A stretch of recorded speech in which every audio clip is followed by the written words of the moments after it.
बिस्मिल्लाहिर्रहमानिर्रहीम। अस्सलाम वालेकुम जी। आज हम बनाने लगे हैं बीफ शनवारी। उसके लिए हमने लिया 1 किलो गोश्त, उसके साथ से हमने थोड़ी सी चर्बी उतार ली है, आधा किलो टमाटर हैं और थोड़ी सी हरी मिर्चें हैं। अपने जायके के हिसाब से थोड़ा सा ब्लैक पेपर, काली मिर्च, नमक और चर्बी जो मैंने आपको बताया कि हमने गोश्त के साथ से उतार दी है।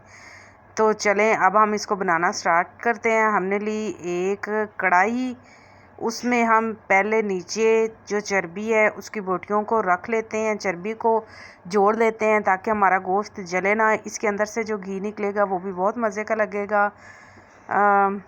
यह हमने जोड़ दिया है। इसके ऊपर हम गोश्त की छोटी छोटी की हुई बोटी जो हमने बनाई है वो हम रख देते हैं। बोटी छोटी इसलिए की है कि बच्चे भी आसानी से खा सकें। तो इसको हम अच्छे से जोड़ देते हैं और फ्लेम हमने ऑन कर दी है। हल्का हल्का सेका लगना स्टार्ट हो गया और बड़ी अच्छी खुशबू अभी से ही आना स्टार्ट हो गई है जो चर्बी से घी निकला है। तो इसके अलावा भी हम ये देखें थोड़ा सा घी डाल देते हैं कि देसी घी है गाय का, इसलिए येलो येलो है। तो इसको हम भूनना स्टार्ट करते हैं। इसको हम भून लेते हैं अच्छे से और थोड़ा सा डाल देते हैं नमक।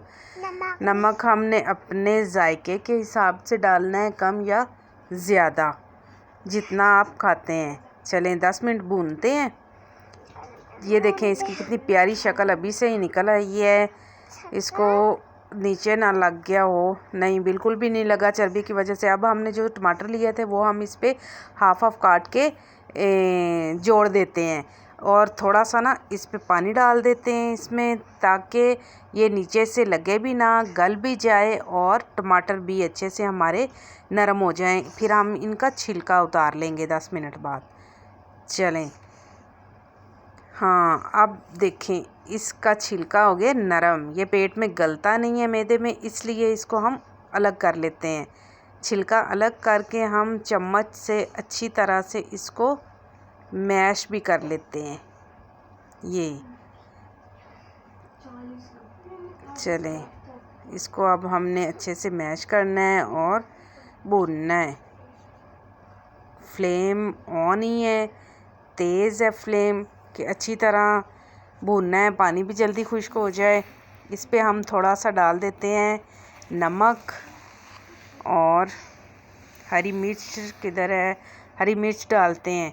ये देखें हरी मिर्च डाली हमने। ये आप ज़्यादा भी डाल सकते हैं, ये इतनी कड़वी नहीं है, सैलिड वाली है, लेकिन ज़्यादा इसलिए डाली है कि ये जब भुन जाती है ना तो इसका जायका बड़े मज़े का लगता है।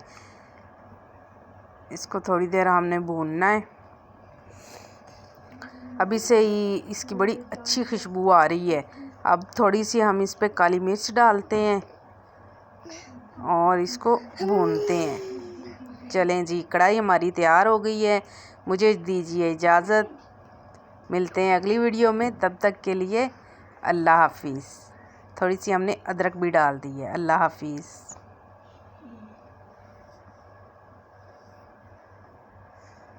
और साथ में हमने मिर्च डाली, मसाला मिर्च।